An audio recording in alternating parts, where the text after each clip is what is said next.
Hi, this is Kat with Beadaholique, and in this video I'm going to show you how to make the sunset sail necklace. Now I'm going to be using some beautiful sea glass and some fishbone chain to really bring home that nautical feel. Alright, so what I have here is I have these cool little nuggets, and you can just see that they're kind of flattened a little bit, but they're nice, round, thick beads. This is sort of the strand you'll get, and you can see I have some other colors up there as well. But they're about 18 to 22 millimeters each. Like, again, they do have a little bit of an organic feel, so you're going to get a little variety. So I've sort of pulled out two that I'm going to use that sort of look really similar, so I'm going to utilize those two. And then I have some 8mm sea glass rounds here. And again, I have some really cool colors that I've brought out just so you can see a little bit of the variety. It's always really great to play with different colors and really mix and match to see what suits your style. And then going back down here, I have some of that fishbone chain, and this is really fun to use. Sometimes it might be a little intimidating the way that it's sort of created, but I'm going to show you how to cut it and how we're going to utilize it. And then I have some gold Rolo chain. And then we're also going to be needing some jump rings here. And I have some head pins and eye pins.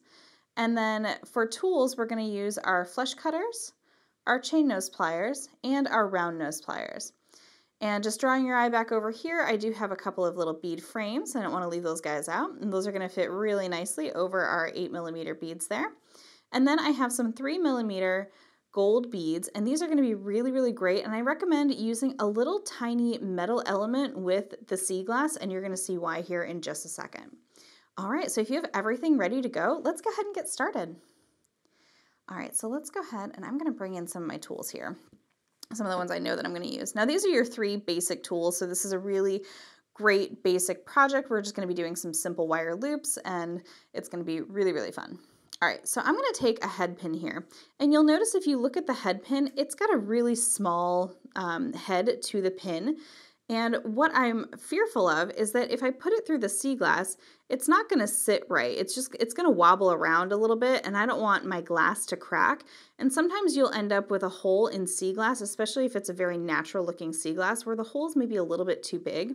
So a little trick is to use a small bead. Now, like I said, these are 3mm. But what it's going to do is it's going to help stabilize that, and it's going to add that little metal element to the bottom. And just for a little symmetry, I'm going to add another bead at the top, just so it kind of creates a nice little extra element. And then I'm going to come in with my round nose pliers right there at the tip and just sort of bend that wire back. And all I want to do is I want to just situate my wire so that it's about 1/4 inch from the edge of my tip. I'm going to wrap it up and over, creating a little simple wire loop. I'm going to rotate my pliers and bring that wire all the way across. So now I can remove my pliers there, and I'm just going to come in with my flush cutters and snip off that extra wire. So that's one little component that I'm going to use. So now what I want to do is I want to create a couple more components. So I'm going to now bring in some eye pins because I want to start attaching these guys together. So I have an eye pin here, and what I want to do is I want to use these little metal frames, and they have a hole that's drilled all the way through, and I want to line up a bead in the center of that. So I'm just going to kind of eyeball and try to catch it with my eye there. And what I'm going to do, there we go, just line that up. And I think I'm going to do the same thing where I'm going to add a little bead just to kind of continue the design. These you don't necessarily need to stabilize as much, but I really like bringing in that metal element. All right, there we go. So we have our eye pin, so we're going to do that same thing. We're just going to take our round nose pliers, and we're just going to bend it back. Make sure it's situated where we want it to be. Where you are on the nose is how big your loop will end up being. So you just want to make sure that it's consistent and situated. I know a lot of people like to mark their pliers, and that's a good little tip if you want to do that. All right, so now I think I want a couple more components. So I'm going to take one more of my head pin and then string on a gold bead, an orange, and then another gold bead. So I'm going to create that same little component there. And let's go ahead and we're going to do the same little wire loop, wrapping up and over the top, moving, crossing, and we'll come in with our little flush cutters there and just snip that off. Okay, So I think what I want to do is I think I want to add one more blue bead. So what I'm going to do is I'm in essence going to create a nice Y necklace with the pieces coming out here with some of that fishbone chain. So I think I want another blue bead. Now you'll have enough that you'll be able to make additional beads, but you know, it just kind of depends on how long you want it to be and the style that you're going for. All right, I'm just feeding it through there. There we go. And one more. So I'm sticking with my little gold beads in there. I just want to make it consistent. And you can see that it really does add just a little extra metal element to the whole piece. So that's just something to consider. It's just entirely up to you. It's the fun of designing. All right, I'm going to wrap that up and over the top and across. And you can see that I'm not making my loops too tight up against the beads because I want them to feel like they can move around a little bit just to give it that little twist. So sometimes, you know, you want your beads to really be super tight and then you can make your wire loops really, really tight. But for these purposes, I think I'm just going to leave them a little loosey-goosey. All right, so now let's start connecting those guys. So what I want to do is I want to come in to this simple wire loop and I'm just going to bend it backwards, just twist it just to open it. And I'm going to slip on that little blue bead and I'm going to close it. And this is exactly how you do a little jump ring. All right, and then I'm going to kind of move to the other side here. Open up that little loop. Slide on my orange bead. And just close that up. And I'm just holding it with my thumb. I don't need too heavy of a plier. If you do find that you do need a little bit extra help, you can always use a second chain nose plier. That will help you as well. All right, close up that little loop there. All right, so now we're here at the top. So I've got my little component here that I want to hang down at the bottom. So let's go ahead and move on to talking about this fishbone chain. So this is really cool chain. It really does look like the spine of a fish, which is kind of fun. It's definitely very summery. So what I want to do is you can see here at the bottom that the loops and the chain, they're connected, but they're not like open jump rings, so we are going to have to cut that. So what I want to do is I'm going to count because I think I want, give or take, 1.5 inches.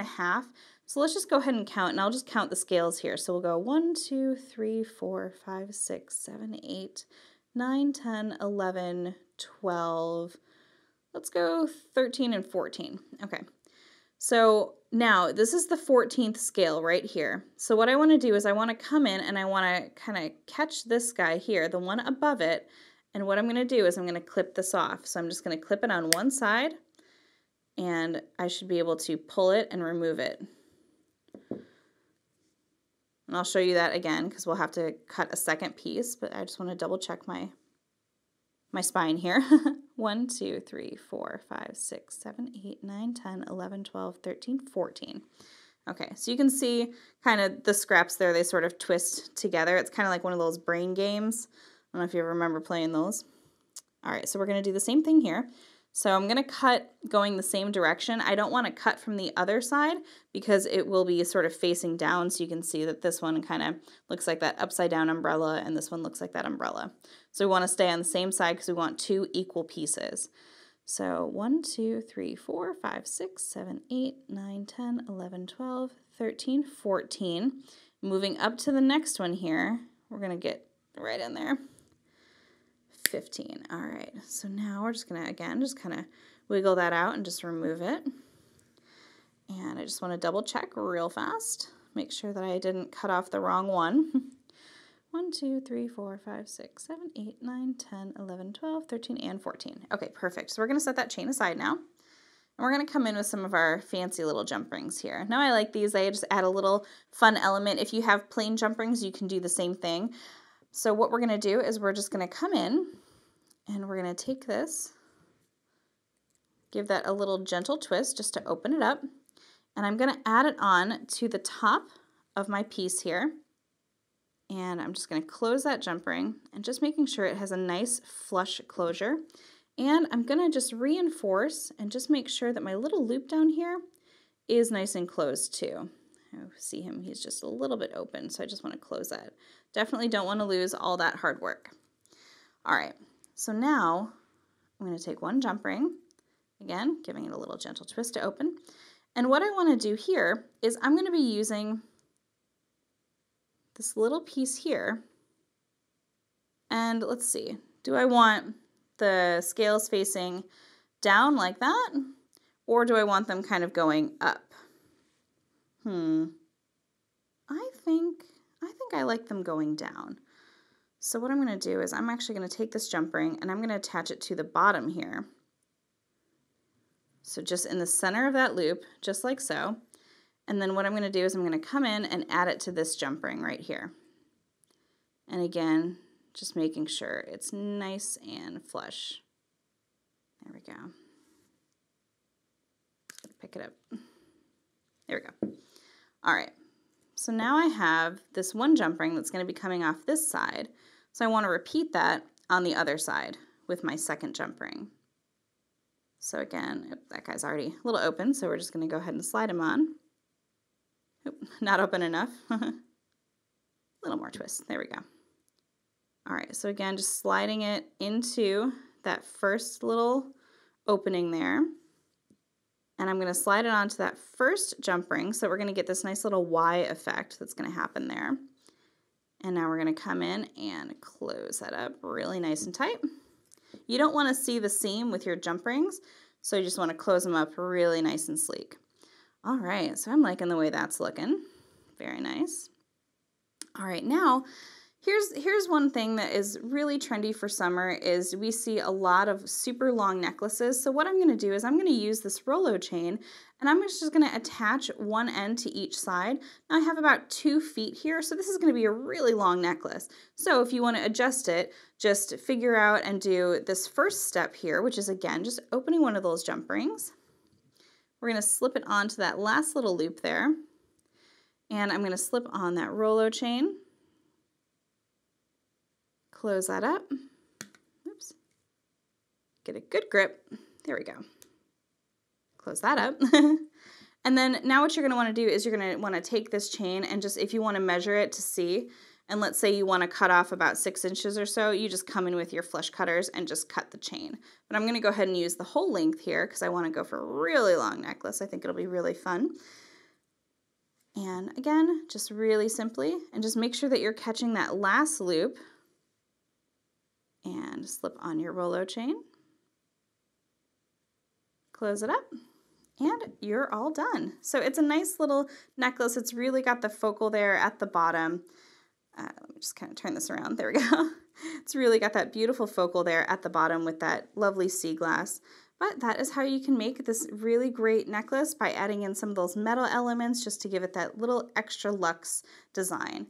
I hope you enjoyed this video. You can find all of these supplies and see even more tutorial videos by heading over to Beadaholique.com.